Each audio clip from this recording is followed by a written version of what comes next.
Napoli fans around the world, welcome to a Friday night edition of Napoli Talk. Good to see you guys on a Friday night. We don't usually get to do this, so welcome everybody. Welcome Maximus1318. Welcome Real Rider 39. Welcome Laurientu. Welcome Partenope. Welcome to I can't I can't pronounce all your names. I mean, some of your names are using a different type of alphabet that I can't really understand or speak. So, apologies for that. But guys, welcome and Friday night football. I gotta say, okay, let's try to structure this show. Okay, the good and the bad. The good. It was a much better performance, guys, than what we've seen in the past few games. Especially, I would say the first 20 minutes, then a little bit at times in the second half. But as Roberto is saying, un pari inutile, which means a very useless draw. And 100% I agree. This was a game that Napoli needed to win because we said it last time. Going into the UEFA Conference League is important. It's super important, guys. I know that we don't want to play on a Thursday night against some random Estonian team. I understand that. Nobody wants to waste time doing that. But having presence in Europe is so important, even if it's the UEFA Conference League, because it does guarantee you a small amount of money. It does give you a platform for you to test out some new players when maybe you can't take the risk in the league. And most importantly, it gives you UEFA coefficient points, which then when you get back to the Champions League is very useful to have. And in the optics of a future FIFA Club World Cup, it's even more useful. So, guys, it was a game that we had to win against Fiorentina, and it seemed like Calzona just did not have or did not transmit that to the players, and he did not make the right substitutions and the right decisions for us to win the game. Again, it was too predictable in the second half, the substitutions that he made. It wasn't risky enough, and honestly, he should have just played the all or nothing, and he didn't do that. So that's my opinion about it. Let's get to some of your comments. This defense is a disaster. It's an average goalkeeper at best with one of the worst defenses in Serie A, and this is the result. Guys, the Fiorentina second goal is a direct consequence of Meret's lack of distribution skills because look, something that I don't think we touched upon a lot in this channel is pressing. Okay, and why teams press, when teams press, and there's some triggers when it comes to pressing. When you give your teammate a bad pass, which is maybe a pass where his back is turned to goal, or a pass that bobbles a little bit, that's when it's a trigger for the other team to go and press you. Okay? Now, that Meret pass to Rachmani was one of these triggers for Fiorentina because a very simple pass, he turned it into something very complicated because instead of giving the ball flat on the ground, he made a bounce. It made it difficult for Rachmani to keep that ball under control. It forced the Fiorentina players to attack, or it led the Fiorentina players to the pressing trigger. Rachmani gave the ball quickly to Politano, and Politano did not have the support mechanism ready to deal with that, and then he lost the ball in a way that he should have never lost the ball, regardless of the pressing. But still, it all starts with Meret and his poor passing. So, yeah, and thank God, guys. Thank God we had Kvara. Thank God Kvara was there. Kvara, let's go, man. I mean, what a free kick from Kvara. He it is so difficult. Guy, I don't think we we realize how difficult that free kick was because it had so much spin and also so much power. And it is so difficult to get both of those things at the same time and get the ball up and over the wall. Wow. Wow. Wow, wow, wow. Kvara. And Biraghi as well from Fiorentina, guys. I mean, those two free kicks were incredible. And I don't remember a game, honestly, where I've seen two free kicks of that quality. I really don't care. I really don't remember. Not that I don't care. I really don't remember, which is it's very it, obviously if you just take a look at those two goals, it's very pleasant to have witnessed something like that. Obviously, we we care less about that and we care more about the result and how Napoli plays. And unfortunately, it was another game that we didn't show enough. We didn't show enough. Payman, speaking of caring, Payman, thank you for joining. Says I don't care about coefficient. I want ATL out of Europe. This is it's another way to interpret this. It's this is, I guess, us being out of Europe is a it hurts Adiele's pockets at the end of the day, no? And maybe change will start to happen when you start touching people's pockets. Could be. It could be. I have a feeling though that De Laurentiis is not letting go anytime soon. I just hope then that he's learned from his mistakes. I'm not sure he's done that, guys. He had a press conference yesterday, a 2 hour press conference. I have notes. I promise you guys, I'm putting in the work for this. Look, guys, I have the notes here of the press conference, and I haven't gotten around to making a video about it, and I don't know when I'll make a video about it.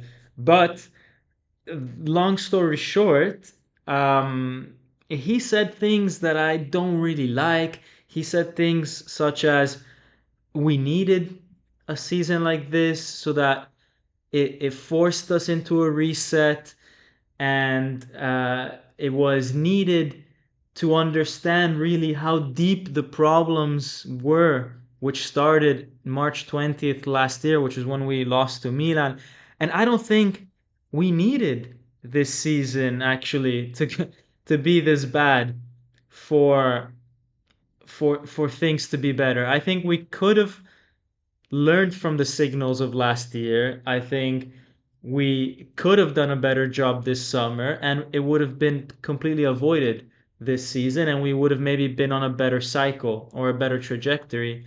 But he's trying to spin this as though we needed to reach the bottom to go back up. And I think he's taking it for granted that we will go back up. I think he's taking it for granted that, you can just push off the ground and bounce back. And I don't think that's the case. I think if you haven't really learned your lesson, if you're not really going to be putting those investments, if you're not really going to be collaborating with the right people and listening to the right people, then I'm not sure that it's so automatic that you bounce back up. Obviously, it's going to be easy to do better than this year, but I wouldn't say it's going to be easy to go back into the top four. I think that's a huge challenge for next season, and he has to be very careful on which players he brings in, which people he listens to, which coach he brings in, and things have to change. He has to really take a look at what went wrong this season, and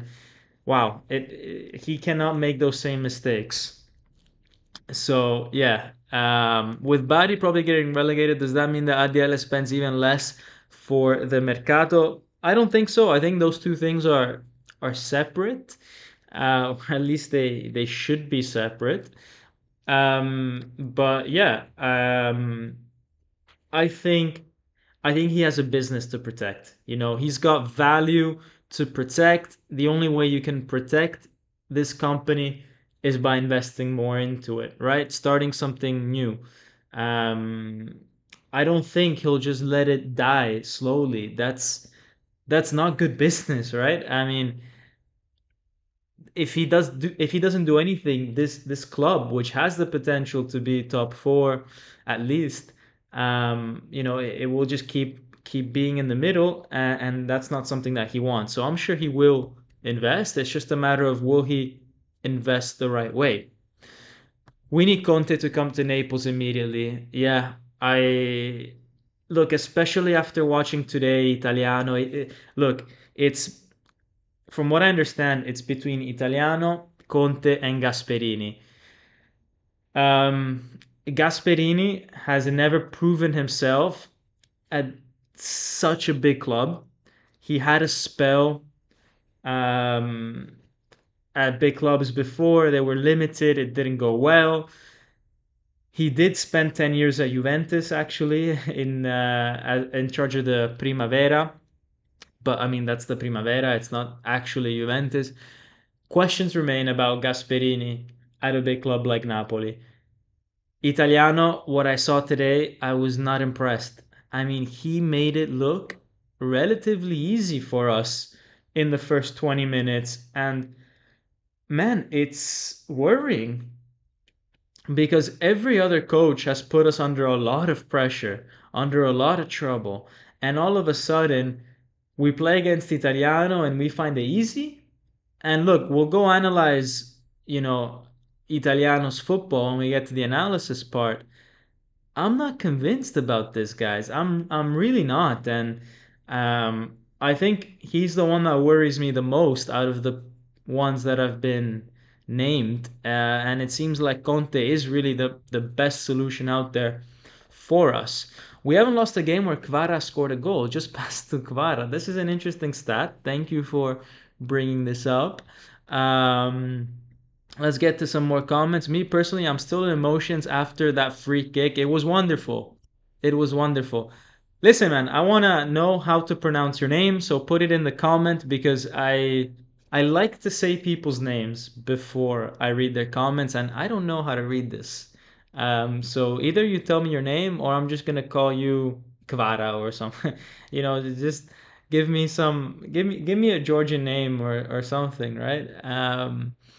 But yeah, it's it's it's incredible, that free kick. It really is. I don't know how he does it. It was strong. It had effect. It went up and over the wall. Wow. But Kvara, guys, the thing about Kvara was that you could tell today that there was something bubbling. I mean, he was getting closer and closer and closer and closer every time. He was calibrating. In the first half, he was this far. Then the second shot, he was this far, and then he got to the goal. He was slowly chipping away at this goal, and the quality when he was on the ball was very high. And really, he was the only one that was making things happen down that left. So yeah, very good game by Kvara. Obviously, he will have super high player ratings when we show this later. This is not team anymore. Napoli lacks an idea. Referee was horrible. Kvara gets yellow on first interaction, yet he is hunted all match and nothing. Only he gets yellow for frustration. Yeah, the referee needs to protect players like Kvara more, and Kvara. The thing that's crazy for me is that when you look at Kvara's game, he is never, absolutely never diving. Okay, so when he goes down, referees should know that this is a foul, or it doesn't have to necessarily be a foul, but at least that there's contact on Kvara. And I think they should try to protect these type of players more, the type of players that have skill, the type of players that do not dive, because ultimately that's the ticket that people are paying for when they go to the game, right? This is what they want to see, and so you have to protect these type of players, in my opinion. This is something that I think the referees don't take into account. They don't take into account how often players like Kvara get fouled. They tend to take a look at more, did player A foul Kvara once? Okay, no foul or no yellow card. And then maybe the whole team can foul Kvara just once and he gets 11 fouls against him and none of those players gets a yellow card and it's just a little bit unfair. I think I think referees should take more into account how often a specific player has been fouled. I'm not sure how they could do that, but it certainly needs to be considered. And yeah, at the same time, Kvara, I think I think in the last 12 months, he's shown that he's a good player, very talented player.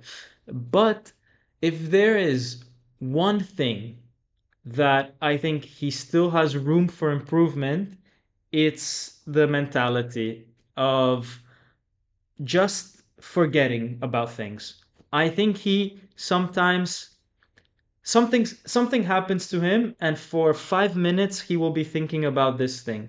No, he will be thinking like, it should have been a foul for me. No, I think we've seen that in the last year. He's reacted a few times and maybe he's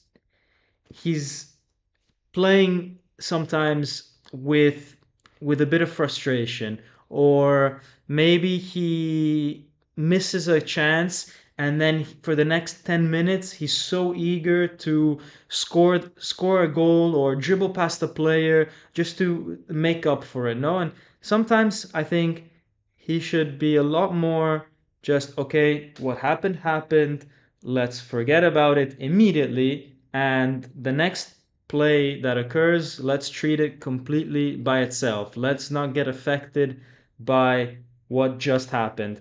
I think if he can make that switch, which is super hard. I mean, we're all human, we all get frustrated, we all keep frustrations, but if he can make that switch and he treats every action by itself, every action independently, then I think we will see a new level, an even greater level of Kvara. I don't know if you guys feel the same way about this, if you guys had the same kind of intuition, but maybe this is something that just comes with age. No, he's still super young. So, yeah, but I think look, if I was a coach, if I was Napoli coach, that's the only advice I would give Kvara. I would say just just be more free in your head.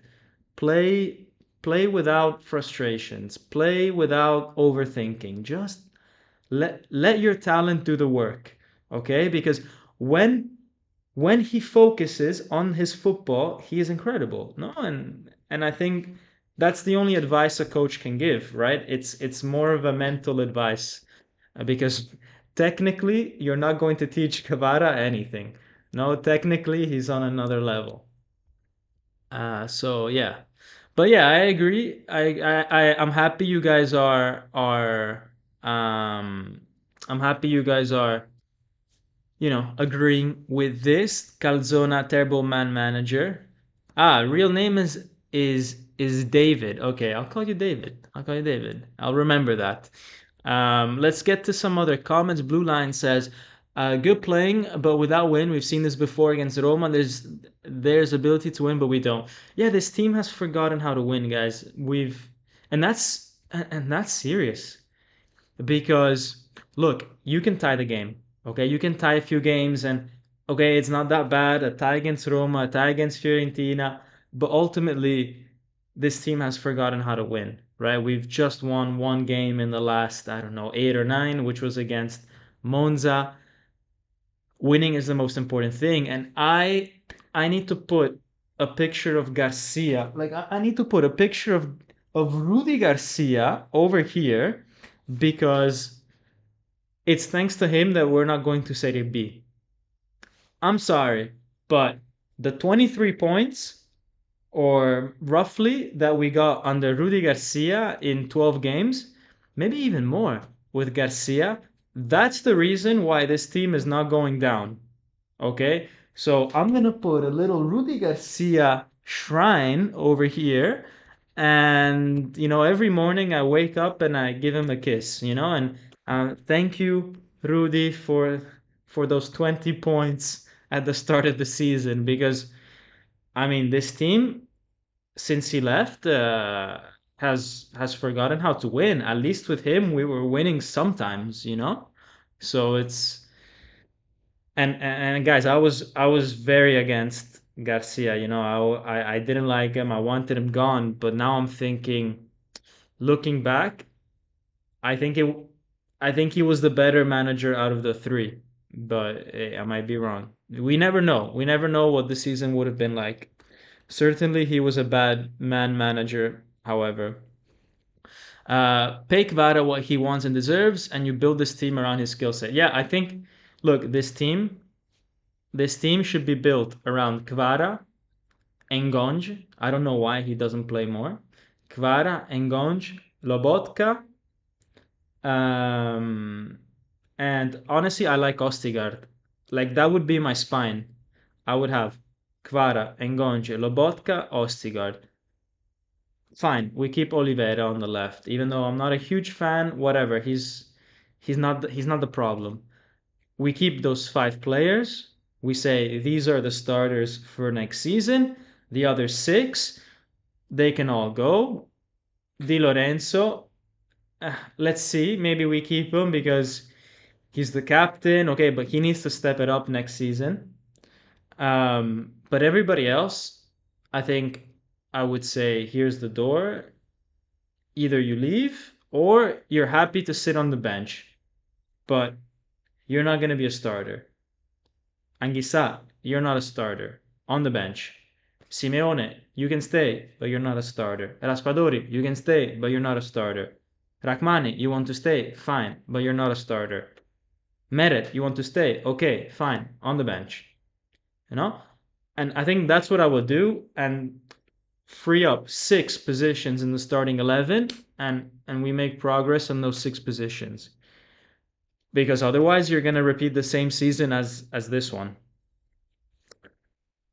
Is it a given that Ossi is gone after this season? I think so. I think that's pretty obvious that he's leaving. Look, I think if Napoli receives 90 million, they would say yes. I think they were hoping for 130, but with 90, Napoli would probably say yes, even though the release clause is 130. And yeah, maybe 90 plus an exchange with another player, like a youngster, I don't know. But for 90, you have to let him go, right? Because you have to rebuild this team and you have to get rid of such a high salary.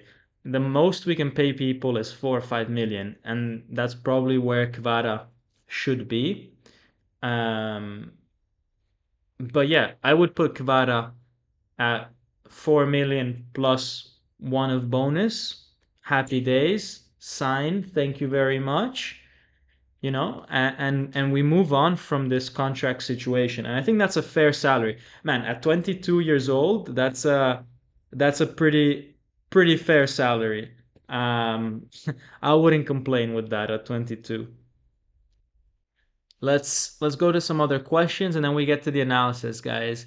Ostigard showed balls tonight. Yeah, I liked Ostigard. Look, I still don't think it was a a masterclass defensive performance, but I liked him. I liked him, and I think we should keep him.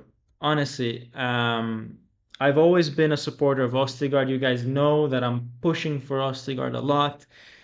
I like it. I like it. So yeah, since Juventus sacked Allegri, who will be coaching for the next two games? I think it's gonna be their youth team coach. So yeah, I mean they got rid of Allegri, his staff, everything, and rightly so. I mean, guys, Allegri, his reaction in the Coppa Italia final shows that he's not thinking straight. Like he damaged his career with that, in my opinion, because look, at the end of the day, not many teams wanted Allegri. But after his reaction there, I think nobody would want Allegri because it just showed that something's not something's not calm with him. I don't want to say something's not right, but something's not calm. And yeah, I wonder if we ever see Allegri back in Serie A, uh, because it would be interesting to see if he would, go down to a lower team, the likes of Lazio or Roma or something like that. It'll be interesting. Let's see some other comment. Calzona, yeah, Calzona 3 wins in 16 games. I think by far, by far the worst manager that we've had. I think Mazzarri showed more than Calzona. If you compare Fiorentina Napoli in Saudi Arabia 3 months ago with Mazzarri, and you compare this one, I think we did a better game with Mazzarri. Mazzarri had Osimhen out for the majority of his time, Anguissa out. He had to deal with the transfer market. He had to deal with a lot more injuries. He had a way tougher, way tougher fixture list. And he had absolutely no time to train this team. Um, so yeah, I think that that he had a very tough schedule. So I would say Garcia, then Mazzarri, then Calzona, which also means that we've been getting worse and worse and worse. Do you like Gasperini? Not as a person. 10 years at Juventus, with the youth team. Very controversial character when it comes to some of his comments directly against Napoli and Neapolitans. I don't know if I like Gasperini, and I don't know if we have the players for Gasperini. Gasperini needs high intensity players. Let's see. And I think coaching Napoli is a very different beast from coaching Atalanta. I think within the Atalanta context, he's done an incredible job, though. It's just that I think Napoli is such a different context. Italiano has never finished better than seventh. Yeah, I don't like Italiano. I think he's the worst. I would go Conte, Gasperini, then Italiano.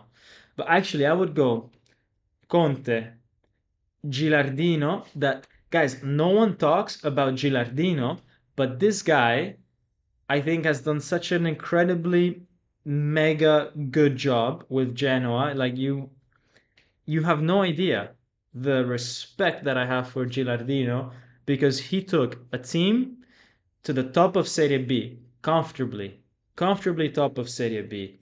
Then comes to Serie A, finishes in the top 12, top 11, first round, no stress, no trouble, has very little experience in first year in Serie A, and he's already shown that he can play good football. Like I think he's someone that I think you look at say, okay, he's not shown much, but he's got potential. I really like Gilardino. No one really talked about him, but look, mark my words, he's gonna have the same path as Thiago Motta.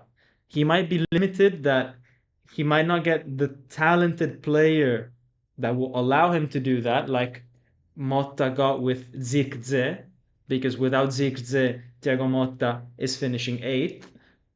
But if you give someone like that to Gilardino, I think Gilardino can do a similar trajectory as Thiago Motta. So, so yeah, let's go into the analysis, guys. I'll get to some of your comments and stuff in a while, but I just wanna, for those of you that are waiting, I just wanna get to the analysis. So, look, honestly, I thought we started the game quite well. Okay, it was actually a very organized Napoli. You see here the line of four with Simeone up top, and then you had Lobotka just following Artur around, right? Very closely. Wherever Artur went, Lobotka followed. So we never gave Fiorentina a chance to play down the middle. They had to stretch their center backs and stretch their fullbacks and play around Napoli. But something that I liked was that as soon as they tried to switch play, boom, Cayuste right in front of the Fiorentina defender. And I think Cayuste today did some. I think this was his best performance in Napoli because he did the dirty work. He did the pressing. He did the running. He was a presence in the midfield, pushing people around, getting in people's faces. Look, he's not got the quality. He's not got quality. That's not his game. But today he was moving around. He was making it difficult for Fiorentina, and I think that this was one of his better performances. And what this caused was that Fiorentina, when Caius was pressing, Fiorentina had to play the ball long over the midfield, over the and it was easy pickings then for Ostigard.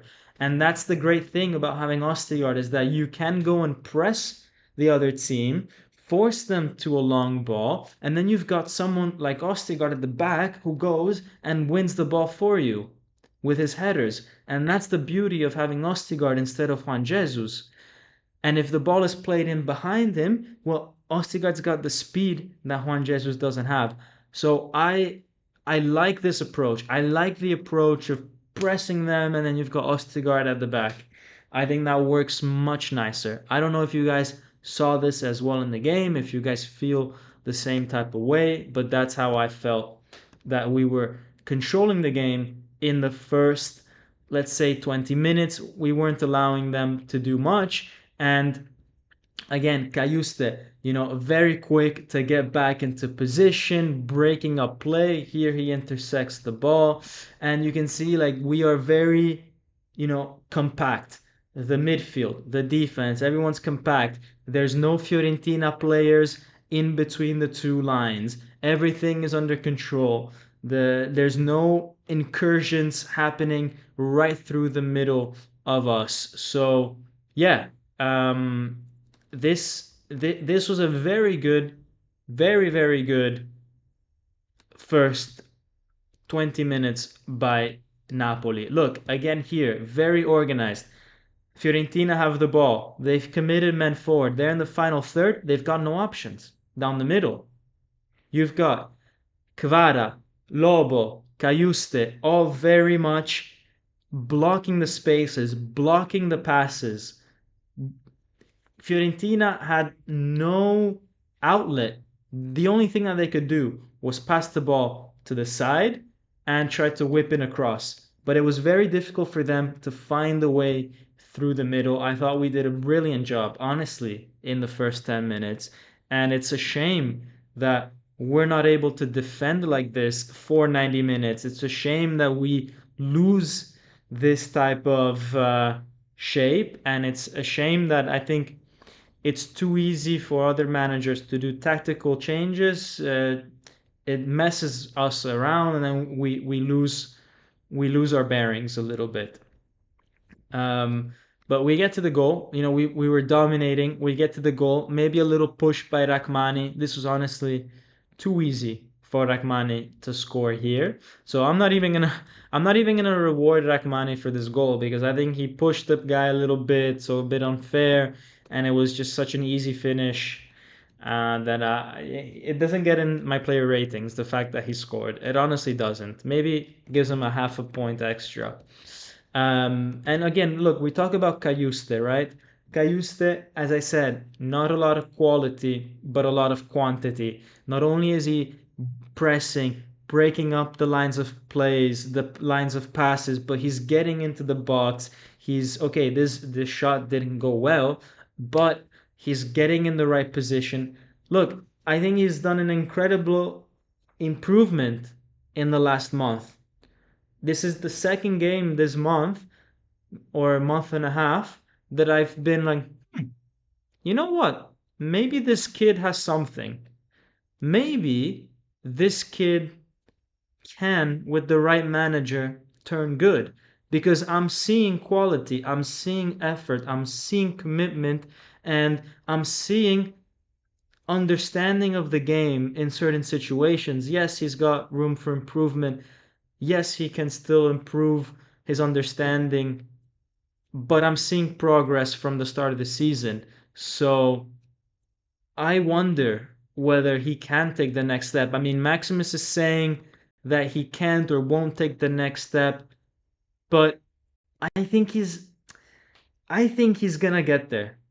I think he might, but it has to be with the right coach. He has to be coached. And guys, this thing like with Garcia, with Mazzarri, with Calzona, these players have not had the opportunity to grow, to be coached, to improve their game.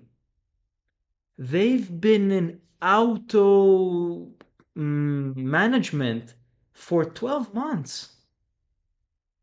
And it's really auto management now with Calzona because ever since they had the fight where he didn't want them to go to the movies and they went to the movies, they basically have not been running any sessions, any training session. They've just been doing little 6-on-6 games, 11v11, and that's it. No tactical sessions, no nothing. It's been Calzona's just there to take attendance. Okay, but basically, like they're not training as a unit, as a functional team. So we we miss a good coach, and I think these players with the right coach can do something good. They can do something good. Okay, let's move on. So we had a few chances. So the first half we were dominating. Kvara here had a chance. It goes over the bar. Another one here, and this is what I mean. Like he was calibrating. He was seeing, okay, the goal is this high, it's this wide, because he had to get the measurements right for the next half. But ultimately, look, guys, in the end, we talk about Cayusta and all that. Ultimately, there is an element of lack of quality. Here, I believe he lost the ball and it leads to a Fiorentina break. And this is where I think the tide turns because Fiorentina were able to really threaten us for the first time. They build um, a bit of a threatening situation here that Meret had to save. But look, all of a sudden now, from where you had a very controlled midfield down the middle, all of a sudden now you have a corridor for Fiorentina where he can pass it to the left, he can pass it to the right, he can go straight by himself. And all of a sudden the momentum has changed. We're chasing after the ball, we're trying to cover all these gaps, we're spending energy that we didn't need to spend, and this leads to Fiorentina gaining the upper hand in this game. And it like football is funny because it literally just clicked after this, no? And Fiorentina kind of got the belief that hey, we can threaten them, hey, we can hurt them down the middle, and so yeah, that led to a completely different game that moment forward. So yeah, I really don't want to give up on players like Kaiso Lindstrom and Nathan Ngonje. Look, Ngonje, I think everybody is quite happy with him. The other three, let's see. Napoli Nation TV says Gaspa called Napoli Terroni. Yeah, for those of you that don't know, it's a derogatory term used mainly by northern Italians to call southern Italians this, and yeah, it's not a nice word. It's hints of racism, or at least discrimination, to say the least. And yeah, he's not a lovely character, Gasperini. I think he will have to really try to win over the crowd with a lot of good results for us to forget or forgive or close an eye on these kind of things that he did. Um, I heard Napoli might be moving on with Lindstrom. I'm not sure if this is true or not. I think yes, unless the new coach says no, no. I really love Lindstrom. I want to keep him. I think these are one of the players that Napoli might try to move on from because the problem is that if next year he has another bad season within Napoli, a lot of people will start to question why didn't you sell him? Why didn't you put him out on loan? So It's much easier to just wash your hands of the responsibility, give this problem away to someone else, maybe give him out on loan to another Serie A team. If you think that the problem is that he needs more Serie A experience and you want to use him in the future, then you give him out on loan to another Serie A team and you see if that works or not and if he can make it in the Serie A, just like Milan did with Charles de Ketelaere. If instead your idea is, I already made up my mind, he's not a player for the Serie A and he will never be, no matter what, then what you do is you put him out on loan to a team in the Bundesliga, a team in the Premier League, a team in I don't know what kind of league, but you put him somewhere else and you give him a chance to show his talent somewhere else in a league that maybe suits his style more. For example, you know the Bundesliga will be fine for him. So you send him out to the Bundesliga, you raise the value of the player once again, and then you sell him, maybe to that same team. And so you have two very different strategies depending on where you see Lindstrom in the future. Do you see him as a Serie A player eventually or not? Have you already given up on that? So the strategy this summer on what we do with Lindstrom will depend a lot on that. I don't think we will sell him. I think we will give him out on loan, but where he goes out on loan will tell us a lot. For example, if he goes to Germany or France, we know that, look, they're not gonna count on him for the Serie A. It'll be another Unas, like just send them out to Nice or something, right?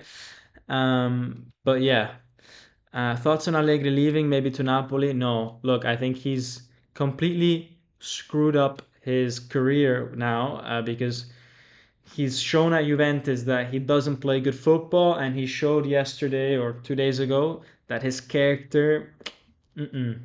And he blew his relationship with the newspapers because he called out the newspaper and everything. And look, having friends in the media is so important in today's business. When you're coaching a top 3 to 4 club in Italy, especially, you need to have the journalist on your side because they will either protect you or they will kill you.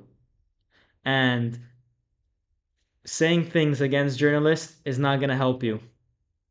Conte, for example, he's got lots of friends, all his Juventini friends in the press, in the studios. His time at Inter, all his Inter friends in the press, in the studio. It's so important, guys. It's so underrated. Everybody's talking about, oh, but his tactics, oh, but this. These are also things that are important. What's his network? Because it will allow him to have more or less pressure, and that will directly impact our performances. So I don't know, like not enough people talk about these things, but I think it's important.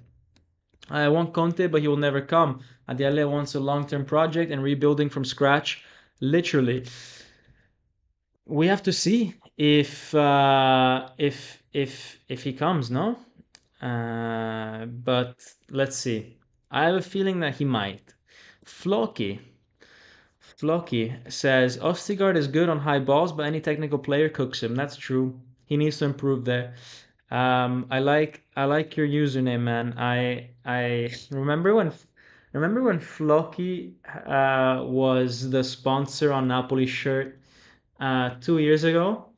It's like a crypto company thing, and I bought like $100 of Floki.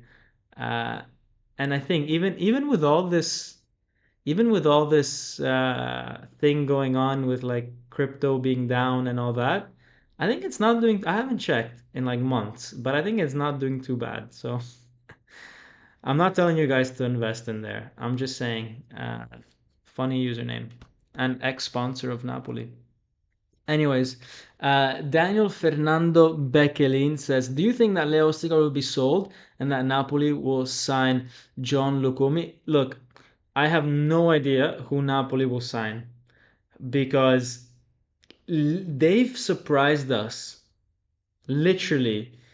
with every transfer the last 2 or 3 seasons. It's not the club like, I don't know. There's some clubs that you just know what player you're gonna get, like Real Madrid. Real Madrid, last season you're getting Bellingham because it's been talked about, it's been reported about, it's so obvious. There's only a certain number of very elite players that can play for Real Madrid. This year we know Mbappe is going there. Like, it's very clear who Real Madrid gets. It's very clear the type of profile that a team maybe like Arsenal is looking for. Okay, 24 years old, you know, like with Napoli, I have no idea. I have no idea what player De Laurentiis is thinking about. Does he think we need more experience? Does he want to rebuild with a bunch of young players? Would the, does he want to play three at the back, four at the back, five at the back?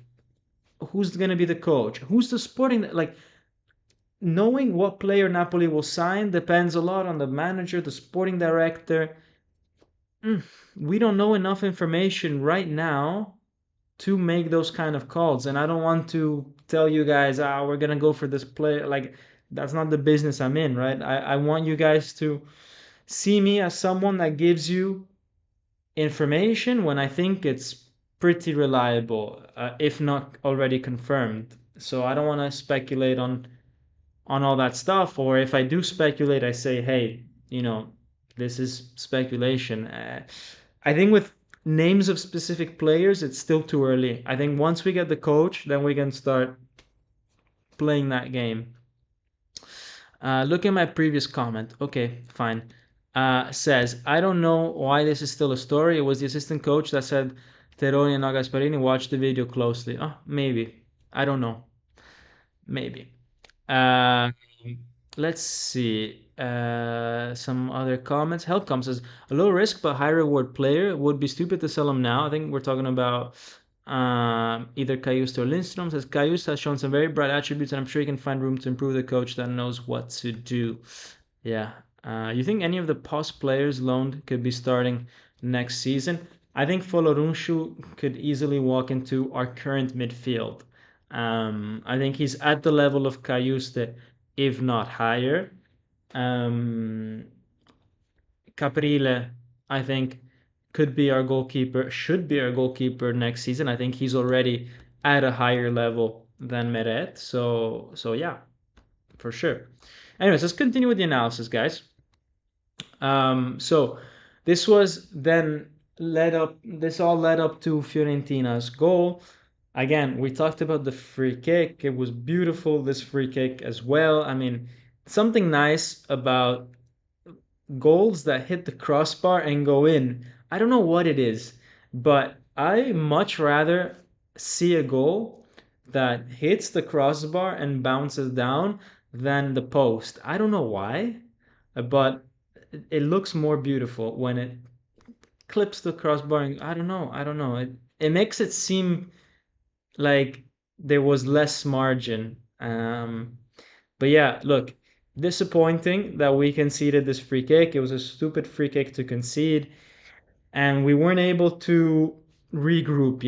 This team clearly has trouble just focusing on the game and on the moment. And yeah, because after this, we conceded a second, and this is what I was talking about at the start. Maybe there's a lot of you guys that joined recently, and so maybe you missed what I said at the start. But I said, look, when you play a bad pass, for example, a pass that bobbles, that's gonna trigger pressing.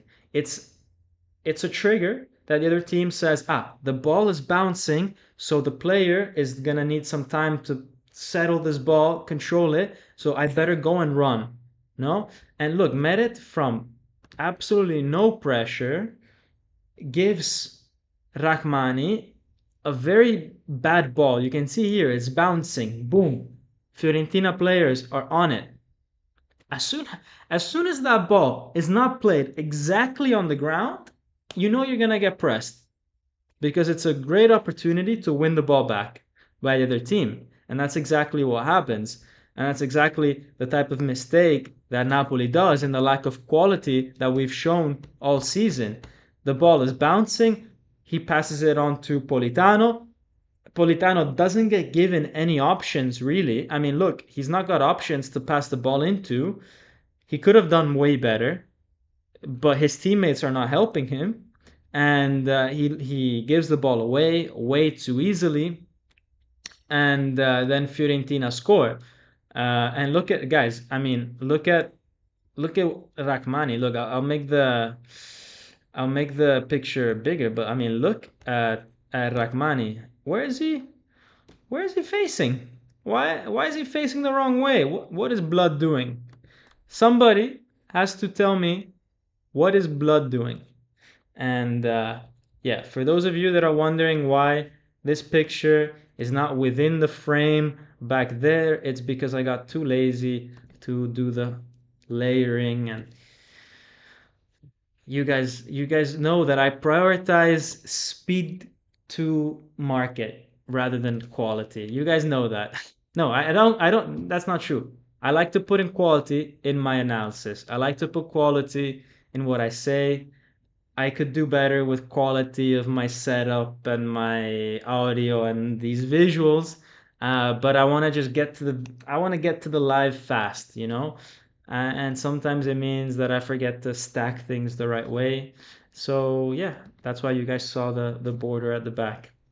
Little insight into what goes on behind the scenes. Anyways, moving on. So we get to the end of the first half, and at the end of the first half, um, this is the situation. Okay, Napoli have conceded 2 goals. We went from being very organized in the midfield to all of a sudden, look at the space that's created between the lines. And all of a sudden, you have Fiorentina players. Look, 3 Fiorentina players in between the midfield and defensive line. Something that we didn't used to see in the first 20 minutes, as you guys know, that we talked about earlier. And look, you can see it's all very mm, not structured, not, it's not it's not it's not organized anymore. Okay, you can see that there's number 9, I think it's Bertrand of Fiorentina, calling for the ball in the second post. If the Fiorentina guy on the ball passes it long second post, curling long second post, the guy's gonna get a header on it. I mean, I know Ostigard is good, but he's not a goddamn giraffe, is what I'm trying to say. He's not he's not gonna get all the headers. He is limited still. So yeah, I think with the right cross in a situation like this, it's very risky for Napoli. So yeah, we're all over the place. Anguissa is not tracking back. He's kind of in no man's land. Cayuste as well, kind of in no man's land. I don't know. There definitely was something that didn't work in the second part of this first half. Dom, do you know our current sporting director Meluso worked at Arsenal? No, he didn't. No, he didn't. No way. What did he do? Like, I don't know. Mm, what job did he have at Arsenal? I want to know because I don't believe this, man. No way. Um, Never let Meta pass the ball to Rahmani. Yeah. What is TNT Sports 2? Honestly, man, I have no idea. For those of you that have been paying detailed attention to my channel, you'll know that there's always a different logo on the top right. And for those of you that can read between the lines, you'll know why that might be the case. But yeah, you got to do what you got to do.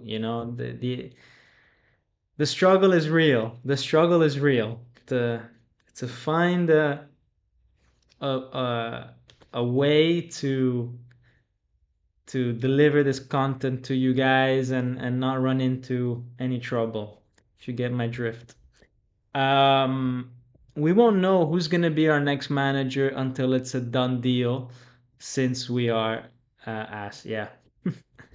Since we are a club with few people running it. Ah, okay. Since we are a club with few people running it. I thought you were gonna say since we are ass, but both work. Both work. Um, but yeah. Please not Allegri, says Willem Costed. Most boring 1-0 games ever if you win. If you win, yeah. But anyways, guys, the second half starts and a little bit better from Napoli, but the game was very confused at that. It was very stretched. Both teams just all over the place. No point even analyzing tactically what was happening because there was no structure. And that's something that I don't like about Italiano. Because when Italiano, if he comes here, plays for Napoli, I'm out of business. I'm out of business. Because how do I interpret Italiano's games, man? I mean, I feel like that team is just vibes. Okay? There's no structure. I don't see the structure. Maybe there is. Maybe someone Maybe I need to collaborate with someone who sees some structure in Italiano's play, but I don't see it. And the game was very open, very all over the place, very. I didn't like it, but thankfully,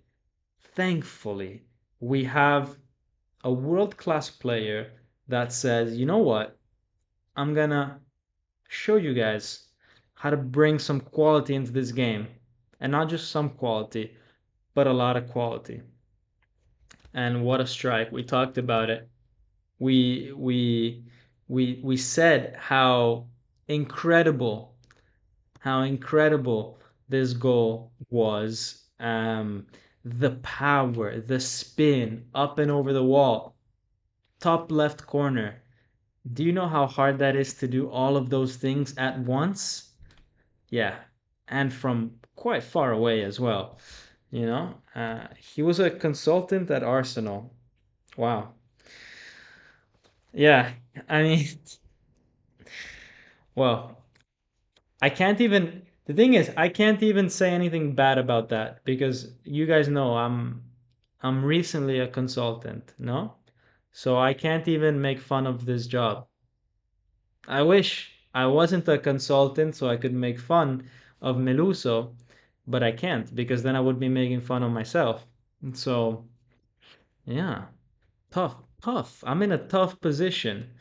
Anyways, I don't know what kind of consulting he did, but it must have been in the banter era of Arsenal. It must have been given some bad advice. I don't think he was there when Arsene Wenger had his prime 2004 season. Don't worry, we won't snitch. And then I get asked, what site do you use to watch Napoli? I refuse to give answers that could, compromise me. If I speak, I'm in big trouble, as Mourinho would say. But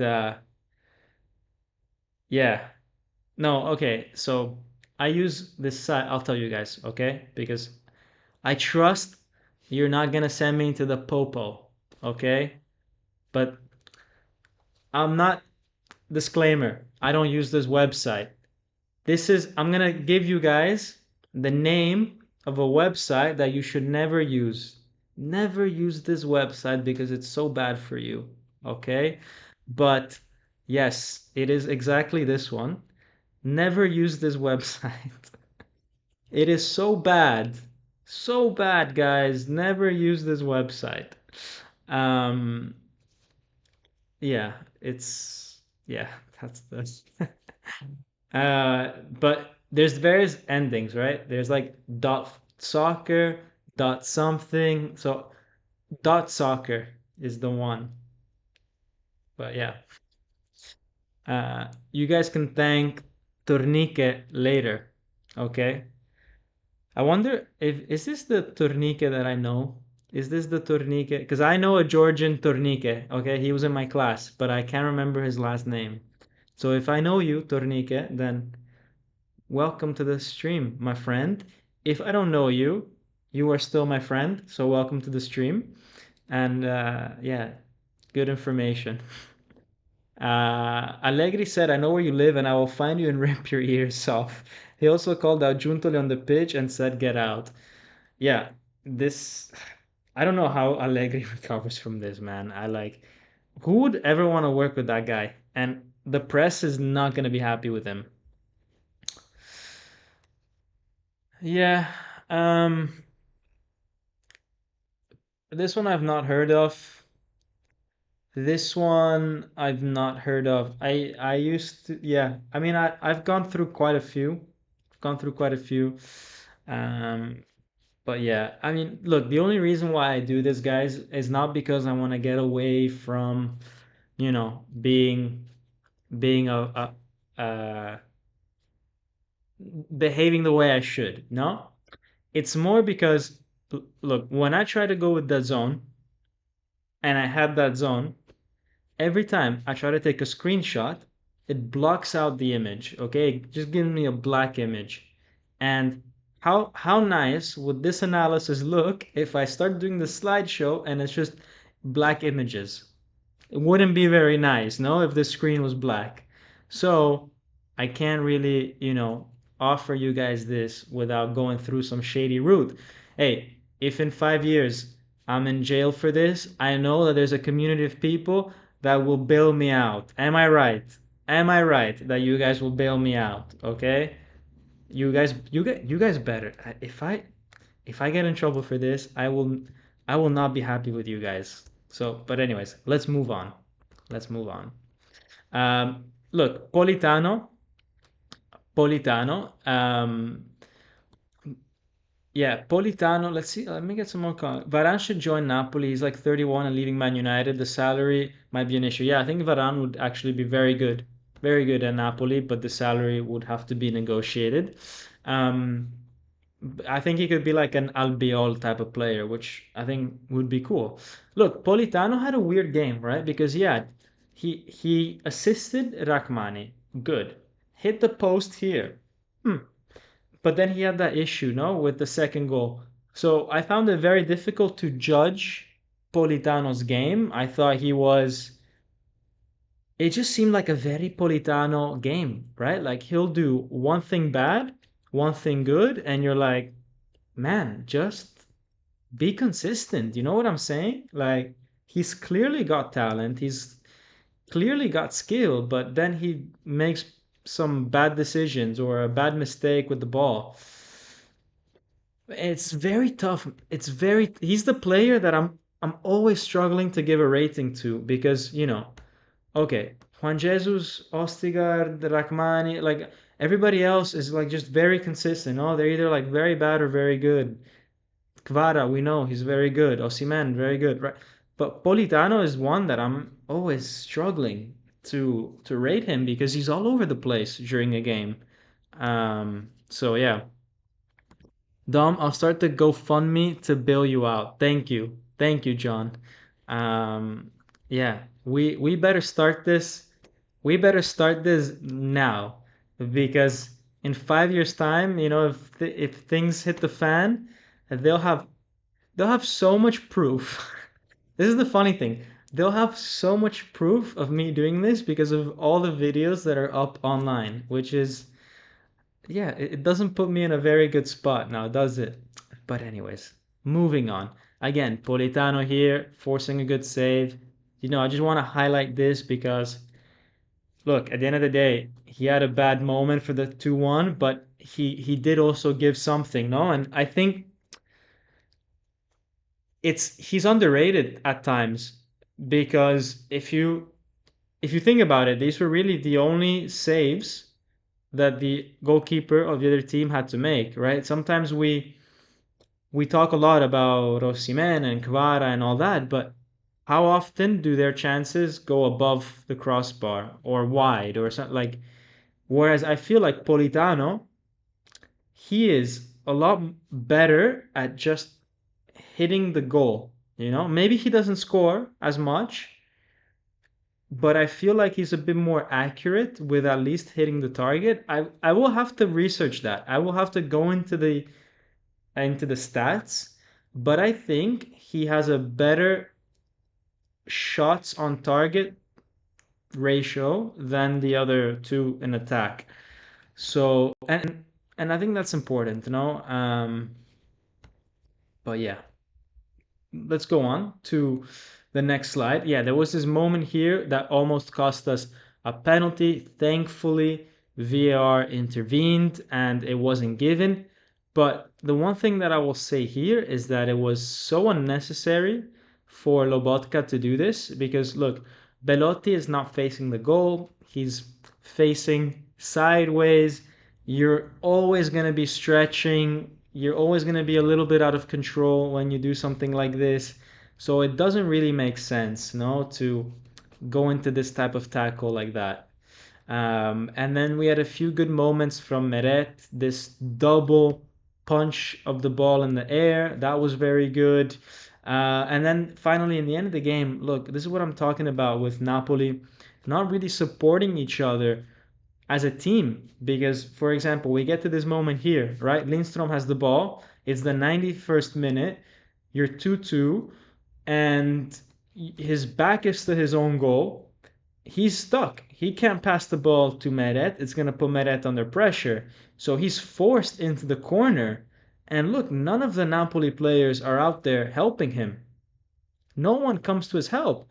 And then he gets doubled down by another Fiorentina player, which, by the way, this purple hair,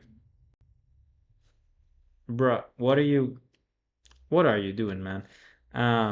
But anyways, look, the problem is that we're in the 92nd minute and no one's helping out Lindstrom, and he's backed into the corner. I mean, look at his starting position.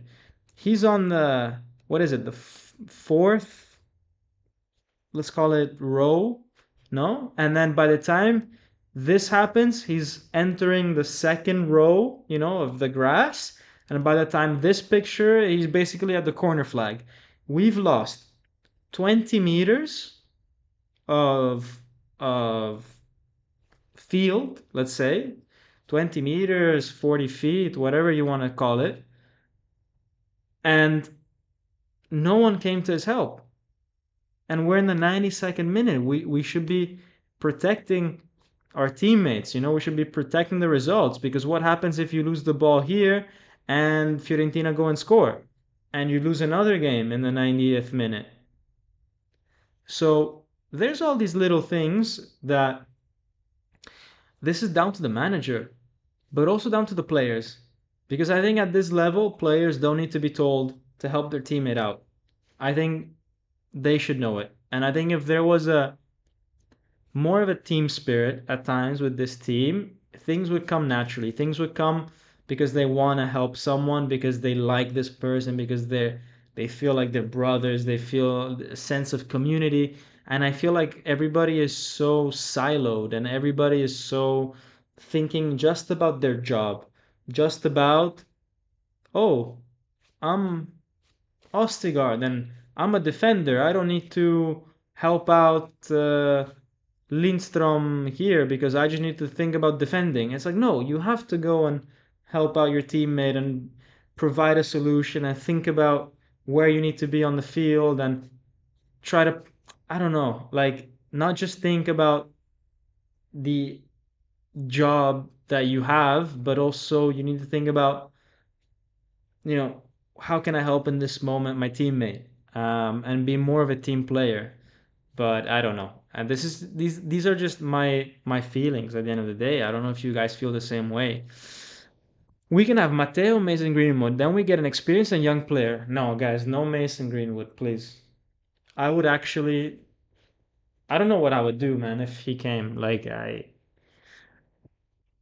wouldn't want him. This guy, he won't come to Napoli. De Laurentiis never brings in players that he thinks will cause some kind of issue, like with their behavior. Okay? So, yeah. Okay, player ratings, guys. This is what I feel. Okay? Look, let me start with the manager, Calzona. Again, doesn't use the full bench. I don't know why. And not only that, but I don't think he uses it in the correct way. We're tying 2-2, there's 20 minutes to go. Bring on a second striker. Match Fiorentina like for like. Go with two in midfield and four in attack. Have a 4-2-3-1, or have a 4-2-4, or a 4-2-1-3, or I don't know what, but bring another striker on, keep two in the midfield, put do something, because this draw doesn't mean anything for us, because Fiorentina remain ahead of us in the title race, in the table, and yeah, I mean, if the objective was to get European football, well, we blew it. We might as well have lost this game. So if I was Calzona, I would have played all out the last 20 minutes, and I would have, taken a bit more risk, because look, a draw, the way things were going, it was going to end in a draw. We weren't getting anywhere near a third goal. So you have to push harder at that point. Um, let's see. Let's see. Now, okay, we did Calzona. The subs, okay, either not applicable, they came on too late, or six because they didn't really contribute that much. Now, let's take a look at some of the other players. Simeone, 6.5. I thought he did well. I thought, especially in the first few minutes, he was the one that I think was responsible to a great extent to why we were playing well in the first 20 minutes, because he had put in a good amount of energy, a good shift. He was closing down the Fiorentina defenders. He was making it difficult for them to find passes through the midfield. He was raising the tempo of the game for everybody. So even though from a pure attacking point of view, he was not doing much and he was not doing, anything crazy, I think it led to Napoli playing better in the first 20 minutes as a team. And I think he is someone that understands the concept of sacrificing yourself for the team. Politano, we talked about. He was responsible for the goal, the 2-2, the 2-1 of Fiorentina, but he assisted in the corner, he hit the post, he forced the goalkeeper into some good saves. So it balances out to a very average performance, okay? That's what a 6 is. Kvara, best player on the field, incredible goal. I think the only reason why it's not a 9 or a 9.5 is because I still think that some of the chances were could have been handled better. He had maybe 4 or 5 shots in total in the game, but I'm not penalizing him for that. The maybe half a point less was because I would like to see more maturity in the way he handles frustration, and we talked about it. Like the yellow card that he got because of a frustration foul, he has to learn that life is unfair as a winger. Man, like, take a look at Vinicius. Take a look at the other wingers. They're also getting fouled like this. And you just have to be like, okay, take a breath, move on. Because look, it's not worth getting a yellow card. It compromises your game. It allows the fullback all of a sudden now to go on the attack because he knows that you can't tackle him. You might miss a few games here and there because you accumulate yellow cards. The opposition knows that you will react, and so they will keep pushing you. Now people know that Kvara is someone that reacts, and so they try even harder to get a reaction from him. So Kvara needs to just play football, because when he plays football, he's the best at this. So yeah, that's the next level for Kvara. It's this aspect here. Let's go to the midfield. Midfield 6.5 and 5 and 6.5, 6.5 for Cayuste and Lobotka. Look, in the end, Lobotka was responsible for that free kick. It's not. I hate to give it as a fault, no, because He didn't do it on purpose, but it was down to him. He nearly gave away a penalty. I know it wasn't a penalty, but again, I want to judge. I don't like to judge so much on the outcome. I like to judge on the thought process of the players as well. And I'm thinking, why did Lobotka try to make that tackle when Belotti was not even in a dangerous position? He was very much out of control in that tackle, very stretched out leg. So yeah, not maybe his best performance. Cayuste, a lot of quantity, as we said, but maybe not a lot of quality. Anguissa, Anguissa, look, I gave a 6 because in the end, he didn't screw up anything. And honestly, this is the average now for Anguissa. Like, I always try to give the ratings that are somehow related to a player's average performance. And man, like this is Anguissa. This is the player that he's at now. It's I don't know if I should give him a 5, and that would mean that he's playing well below average, or just say, hey, this is the new Anguissa. This is his average, and just accept it as the new baseline. I don't know. It's tough. It's tough, and maybe I need to define better how I make these numbers, no? Should these be based on your maximum potential? Should they be based on, yeah, your new baseline after a certain number of games? I don't know. But Nico NFV is enjoying that one. Maybe he thinks it's too high. Name one thing Anguissa did good today. Please, bro, I will donate 100. It's a lot of pressure. That's a lot of pressure. All right, let's think of one good thing. Can Domenico for 100 euros, I guess, find one good thing that Anguissa did? No, man. I'm sorry, but you guys know I will never lie to you. And he did not do anything to. You know what? There was this one moment. There was. Do you remember in the start of the second half where he did that run like this from the right to the left, got inside the box, pulled the ball back for Mazzocchi to Kvara, and Kvara then went over the crossbar. That run into the space was not horrible. Look, I know he didn't have a good game, but 6 for me means like, 6 is already pretty bad. Like it means okay, fine, you pass, but I mean, I'm not really happy about it.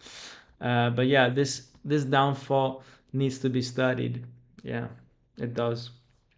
Anyways, let's get to the defenders. I'll give Oliveira a 6.5. Look, I don't think he had an incredible game, but I like the way he combined with Kvara better this time than other times. Look, we talked about it before in other videos that I think Mario Rui and Kvara is a better partnership, no? Especially when it comes to build up play, moving forwards with the ball. I think they understand each other better. Today, I saw better understanding, finally, between Oliveira and Kvara. This is something that they still need to improve. They still need to work on, but I saw progress in that side of things. Okay, and look, any progress for me at this point is good, even if it's just a detail like this. Defensively, he didn't suffer particularly on that left hand side. So, yeah, 6.5. It's a solid B minus. 6.5 is like a B minus, okay? So let's move on with that one. And then in defense, I think Ostigard could have had more, but yeah, he had some good moments, but at the same time, I feel like Fiorentina realistically didn't give Napoli's defense too much to worry about. There was never really the opportunity for Rostigar and Armani to show their their ability in this game. And actually, I thought that they were at times very poor with some of the distribution. Ostigard tried a few of those long balls which went wide into the stands. And I like that he takes initiative. I like that he tries different approaches, different angles, different passes. I like that about him. But I feel like today there was a bit less quality than other times.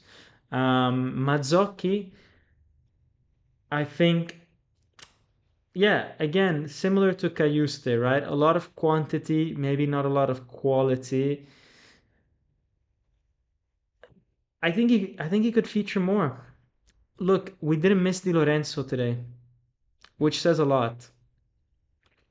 A very average Mazzocchi didn't make us miss Di Lorenzo.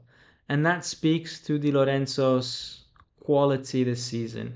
And then Meret 6. Meret, I think he wasn't responsible for the goals in terms of saves, but it started with him, the second goal, the bad pass, and his distribution was pretty awful today in general, always giving the ball away pretty much. But he made it up with a few good saves here and there. So it balances out to a 6. It's a very similar situation to Politano, where you do some things well and some things bad. 6, you know? Let's pass. Give it yellow. Yellow light. Who was captain today? Rachmani. Rachmani seems to always play a little bit better when he's captain, by the way. Off topic, but how many years do we have with Rachmani as our brand? I hope with Armani as our brand. I hope we stay with them. I think that's gonna continue for the next few years. I don't see any reason why that shouldn't. I think it's a partnership that works for both. Um, Armani gets a bunch of people to talk about their brand, people that wouldn't normally maybe talk about the brand like we are doing now. We're talking about a football match and we're talking about Armani. That's important because eventually these people might transition to buying some of their proper products at some point, people that maybe would have never had this brand in the back of their mind. For Napoli, it works. It gives them a bit more of a premium feel. So, yeah, the only thing that I would change maybe in this partnership is that in every Armani store in the world, you can go and buy a Napoli home shirt. You don't have to have the whole selection of Napoli gear, but if I walk into an Armani store, I should be able to buy a Napoli shirt, at least the home. I don't know why that's not the case, but can you imagine how much more sales Napoli could register if in all the Armani shops there was a Napoli shirt there? So I don't know. You walk into Armani China, Armani Shanghai, and you want to buy, I don't know, a new pair of shoes, but then you're like, oh, you know what? But this Napoli shirt is nice. Maybe I might buy this one. I'm sure you would be able to drive a lot more uh, sales that way, and it would be pretty cool for Napoli. I think the only reason why they might not do something like this is because how can Napoli control this? Once this T-shirt is in the Armani store, then you lose track, you lose visibility on if it was actually sold, to who it was sold, for what price it was sold, how long did it stay in the store before it was sold. Like all this information which Napoli has about their own products, and they use it to decide their strategy of where of their product strategy. All of a sudden you give a bit of this information away, because what happens if me instead of buying through the Napoli website, I go down the street to the Armani store and I buy a Napoli shirt. Then Napoli loses me as a direct customer, and they don't get that information about me because I'll have gone to Armani to buy it. No, it's more convenient to do that. Go down the street and buy it there. If you have a store nearby. So, anyways, it's an interesting thing. It's something that I have been thinking about actually, and I never really had the opportunity to speak about it. But yeah, I wonder if it's something they thought about. But it could be an opportunity. I don't know. Napoli, just hire me, man. Just hire me and let me take care of things, man. Let me take care of your business, okay? I'm qualified. I've got the credentials now. But yeah, that was it, guys. That's the show. That's the show. It's half past midnight where I'm at. Um, crazy Friday night. Crazy Friday night with you guys. I thoroughly enjoyed it. Thank you for taking the time off your Friday evening or night, or maybe Saturday morning, Sunday morning, whenever it is that you're going to be watching this. Thank you for taking the time to follow the stream. And I hope you guys enjoyed it. I hope you guys thought it was insightful. I think this is one of the more insightful, smooth streams that have happened in recent times. So I'm very happy with my performance today. I'm happy with you guys for turning up on a Friday night, and for promising me that you will start a fund to bail me out of jail if I ever need it, because it's always good to have backup. So yeah, guys, I'm happy with that. Happy with you guys. Not so much happy with Napoli and the result, but guys, one more. We just gotta get through one more, just one more, and we can close this chapter, close this book, and we think about next season. And I want to do a lot of new things next season. Let's see if I have the time. I want to get you guys even more involved. Maybe I get a feature where you guys can call into the show, not for a long time, 30 seconds to, say something. Uh, so it's not just me speaking, but there might be some actual conversation. I'm thinking about different things, okay? But it's for next season. And I'm also going to be launching a members page. So, look, those of you that are still connected, it's been 1 hour and a half that you guys are connected. You guys are my core fans, no?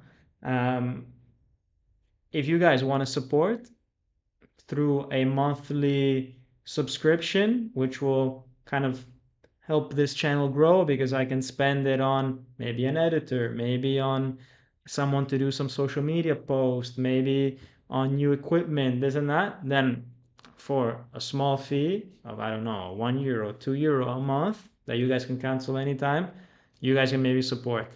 And this money stays within the Napoli ecosystem. For example, the money that's been spent on the Napoli predictor game, I raised about €100. Okay, that money goes straight to the prize for the winner. No, so I mean, this is not something that I pocket. This is, I'm no De Laurentiis, man. I'm not trying to pocket this. So yeah. Um, how do you think Napoli will line up next season?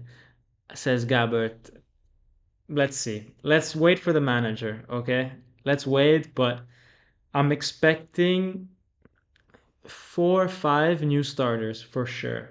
New striker, 2 new midfielders, and 2 new defenders, and maybe a new goalkeeper. Although I think Meret and Caprile will be fighting for the same spot. But I think 5 will definitely change, potentially 6. Just in the starting 11.